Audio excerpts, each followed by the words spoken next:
Nah, tapi ini harus dijelaskan bahwa ini merontokkan dosa-dosa, tapi ulama menjelaskan dosa-dosa kecil. Kalau dosa gede memang harus ada pertobatan khusus.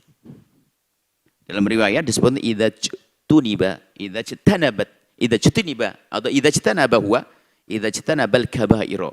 Maka orang seperti itu akan diampuni dosanya asalkan dia meninggalkan dosa-dosa gede. Dosa kecil banyak yang kita lakukan. Sepintas-sepintas. Tiba, lihat lap-lap begitu. Lihat yang haram, melihat yang ini. Kalau sudah manteng mencari-cari ya jadi dosa gede itu karena kecil berterus-terusan. Tapi astagfirullah, dosa-dosa kecil-kecil begitu akan rontok dengan wudu. Rontok dengan wudu. Dalam Al-Quran, in tajtanibu kaba'ira ma tunhauna anhu nukaffir ankum sayiatikum. Kalau engkau menjauhi dosa-dosa gede, maka dengan ibadah-ibadah itu akan dihapus dosanya oleh Allah Subhanahu wa taala dengan puasa, dengan Jumat ilal Jumat, Ramadan kepada Ramadan, termasuk wudu merontokkan dosa. Nah, ini bicara tentang wudu. Maka jangan ragu untuk melakukan wudu. Bahkan kemarin kita belajar dari istrinya Bilal bin Rabah untuk senantiasa kita istiqomah dalam menjaga wudu. Adapun dosa gede harus tobat khusus. Dosa zina, dosa makan riba, dosa ini. Enggak bisa dihapus dengan ini. Jangan sampai aku mau zina, besok wudu selesai. Oh enggak. Harus ada tobat khusus. Menyesal. Dan tidak mengulangi lagi. Dari riba pun juga demikian. Jangan salah paham. Wah, aku tetap riba saja. Riba, kemudian dia wudu aja. Oh enggak itu. Enggak seperti itu. Bahkan dosa kecil pun enggak begitu rumusnya. Tidak mengentengin dosa saya, tidak apa-apa, dosa kecil, nanti kan wudu beres. Dan itu kurang ajar namanya. Akan tapi yang dimaksud di sini adalah, dengan berwudu maka akan menjadi sebab dosa-dosa yang sudah kita lakukan dari dosa kecil akan rontok.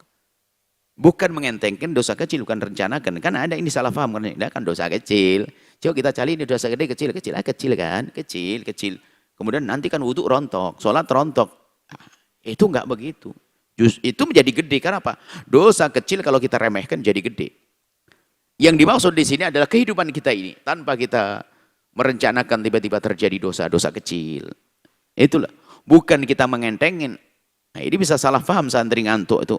Dosa kecil. Sudahlah, kan dosa kecil. Dosa kecil, nanti wudu rontok. Iya kan? Iya, sudah nggak apa-apa, dosa kecil. Wudu rontok. Wah, ini kurang ajar kepada Allah. Kurang ajar, sekecil apapun dosa di hadapan Allah. Ya.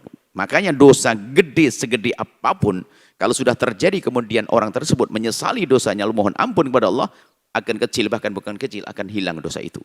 Begitu sebaliknya, dosa sekecil apapun kalau dilakukan dengan sombong, nah itu akan jadi dosa gede, karena dosanya bukan dalam dosanya itu, dosanya dalam merendahkan Allah. Nah kok kurang ajar depan Allah? Kurang ajar depan Allah. Biarpun bukan suatu yang wajib, tapi sopan santun aja dengan manusia nggak enak. Ini sama bapaknya kok kurang ajar kan begitu. Ini dengan manusia saja nggak pantas. Biarpun kesalahan kecil. Kesalahan kecil ulang-ulang sengaja. Ayahnya nggak senang dengan itu, tapi bukan dosa gede. Bukan membuat kerugian yang besar. Hanya ayahnya nggak senang itu. Kemudian dia sengaja melakukan depan ayahnya, kurang ajar. Kurang ajar. Bikin marah juga kan begitu. Begitu juga dengan Allah Jalla Jalaluh, Zat yang Maha Kuasa. Jangan kita ngentengin dosa-dosa kecil.